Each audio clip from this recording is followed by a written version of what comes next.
But forget about school. We're telling truth or rubbish. Yep, So don't ever use "come fly with me" No. again. that was a filler because. But Dom got a week's advantage, and he also got a point, which Yep. was just a stupid idea. Well, you got your chance now. Yeah, well, it's okay now. It's come around full circle, so I don't mind it. So this is a truth or rubbish.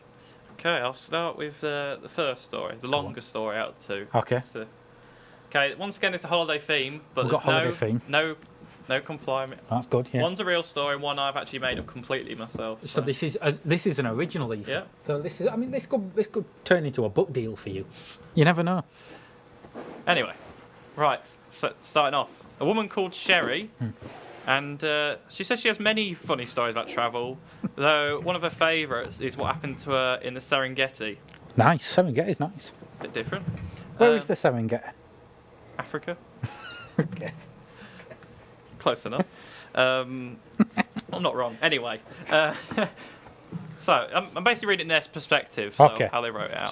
So are they talking in the first person? Yes. Okay. So this is Sarah's perspective from a holiday in the Serengeti. Now, there are a lot of really awesome things about camping in the Serengeti. It's a relatively affordable way to go to the safari. You meet other adventurous people. You are camping in the freaking Serengeti. Like, hello, how cool. However, there may be one or two less than stellar things about this type of safari, like not knowing what's outside your tent during the night. Personally, I didn't really want to come face to face with the hyenas, or anything else for that matter. That I knew could be out there. My method of avoidance came down to not drinking too much water during the day.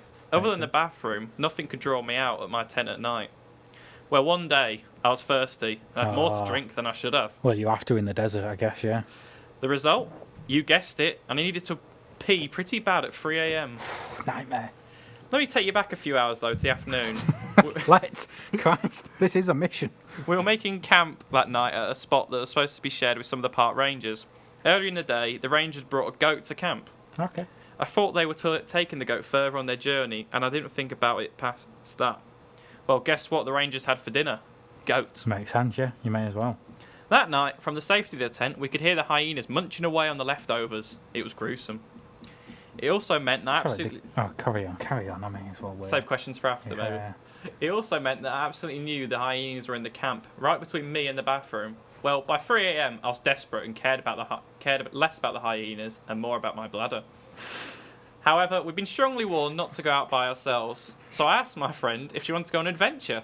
She said no, and was advised to go back to sleep. Just behind our tent were the Daring cabin and a small hill. I was desperate. Really, my bladder was going to explode. I went just behind the tent, right up to that hill, and did my thing. The minute my back was turned, I got jumped on by hyenas. Why you're laughing? That's not funny. Obviously, it just takes a very sudden turn. Yeah. Obviously, Very I obvious was turn, screaming but yeah. for help. The group I was camping with must have been heavy sleepers because no one came. No human came, but a lion did. This really... Shut up, Ethan. This really put my faith back in God. The lion came and sent the hyenas packing. To this day, I'm still left with some serious scars, but I'm alive, all thanks to the lion. So the lion attacked the hyenas, but it didn't go after the woman that Nope. was in obvious pain and he could have killed. Yep. It's a miracle. Yeah, it's a miracle I'm still listening. So, story 2? Yeah, I can't even be asked asking questions about that obvious nonsense. Okay. Go on. So this man his name is George Cooper from Texas. He tells us his holiday disaster. Go on, Coops. George was only 8 years old at the time, so he's going 80? back... 8. Oh, okay. 8 years old at the time, and the whole Cooper family were going to go away for the Christmas holidays. Where are they going? Getting there. Okay, sorry. To stay in a big house in Canada with extended family, including his auntie, uncle, cousins, grandparents. I know what extended family means. It's Yeah. a lot. One evening in Canada, the family could hear some noise coming from the chimney. His uncle Carl looked up the chimney and said, "I think there is a badger in our chimney. Hand What? me the flashlight." He said that to old George Cooper. So old 8-year-old George had to go get a flashlight. Yep, torch for those who don't understand. But anyway, those are the last words George Cooper heard from his Uncle Carl. In these sort of situations, you either fight or flight. Uncle Carl chose to fight a brawny member of the weasel family, which cost him his life. So, That's it? that's it. That's the story? Yeah. What, that he fought a raccoon and died? He fought a badger. Yeah, they're pretty big. The badgers over there. And Did a bit of died? research. Yeah. Fought him where in the chimney? He went up the chimney, flashed the light. How's he got up the Badger chimney? killed him. It's like same way Santa Claus does, kind of thing. Just up. And he went up there and the badger killed him? Yep. And at no point someone came to help? Despite there being extended family? No. The bu- It's set by the sounds of it. It was The only, both- the there's thing only is- George Cooper there. What's an 8-year-old George Cooper gonna do with his Uncle Carl's What do you mean up he's the there? only one there? There's an entire family in the house. But he was like directly next How to him. quickly did he kill him? Well, this badger sounds vicious. Either way, Uncle He Carl is he dead. didn't sound vicious, he Uh, is. So where did the badger go after? Didn't mention that, but Oh, he just went off. well, did he? it's not going to get taken away in handcuffs, No, did he? no, he ain't going. Okay. I mean, they're both rubbish. That's what's annoying.